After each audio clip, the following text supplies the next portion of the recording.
আসসালামু আলাইকুম আরহামতুল্লাহি ওবারাকাতু। আমাদের যে চীনা হাঁসগুলো আছে, চীনা হাঁসগুলো আলহামদুলিল্লাহ এখন মল্টিং চলতেছে। তো আমি যতটুকু জানি যে এই মল্টিং এর শেষে আসলে চীনা হাঁসগুলো ব্রিডিং এর জন্য রেডি হয়ে যাবে। তো আমার দেখে যতটুকু মনে হইতেছে কারণ আমরা এখনো সিওর না আমাদের চীনা হাঁসগুলো সবগুলো কি মেল হইলো নাকি ফিমেল হইলো। আদৌ কি এটার ভিতরে মেল আছে কিংবা ফিমেল আছে। আপনাদের অনেকের কাছে জানতে চাইছিলাম যে আমাদের চীনা হাঁসগুলো কি আসলেই মেল কিনা। তো আপনারা সবাই বলছিলেন যে ভাই আরো কিছুদিন দেখেন।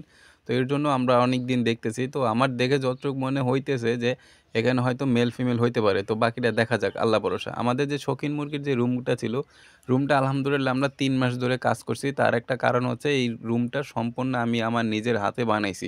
কোনো প্রকার মিস্ত্রি দেই নাই। আর প্রত্যেকটা খামারই আসলে উচিত নিজের খামারের কাজ নিজের করা।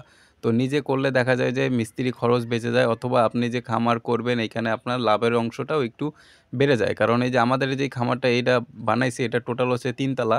তো আমরা মাত্র হচ্ছে ২ তালা রেডি করছি। ৩ তালার বাউন্ডারি-টাউন্ডারি সবকিছু কমপ্লিট করা। তো এইখানে একজন মিস্ত্রি আনতে গেলে আমাদের এইখানে মিনিমাম ৳৭০০-৮০০ হাজারে দিতে হয়। আর মিস্ত্রিরা কখনো একা আসে না, ওরা ২ জন আসে। তা ২ জন আসলে দেখা যায় যে সম্পূর্ণ সবকিছু আমার একদিনই কিনে রাখতে হইতো। কারণ ওদের আমি একদিন খাটাবো তো আমার একদিন ওদের মালপত্র আইনা দিতে হবে। ২ দিন মালপত্র না আনলে আসলে ওইটা আমারই লস।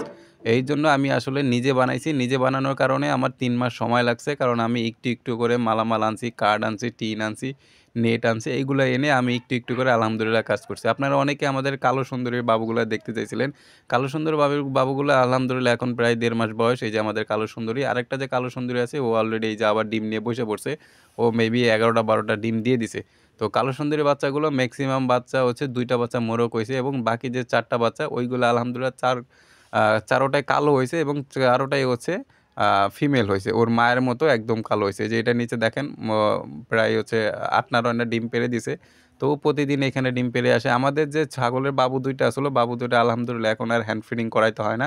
ওরা নিজেটা নিজেই খেতে পারে এবং আলহামদুলিল্লাহ আগের তুলনায় এবারের বাচ্চাগুলো অনেক সুস্থ এবং হেলথি আছে। যতটুকু আপনারা ভিডিওতে দেখতে পাচ্ছেন। তো সবাই আমাদের পশু পাখির জন্য দোয়া করবেন এবং দেখলে মাশাআল্লাহ বলবেন।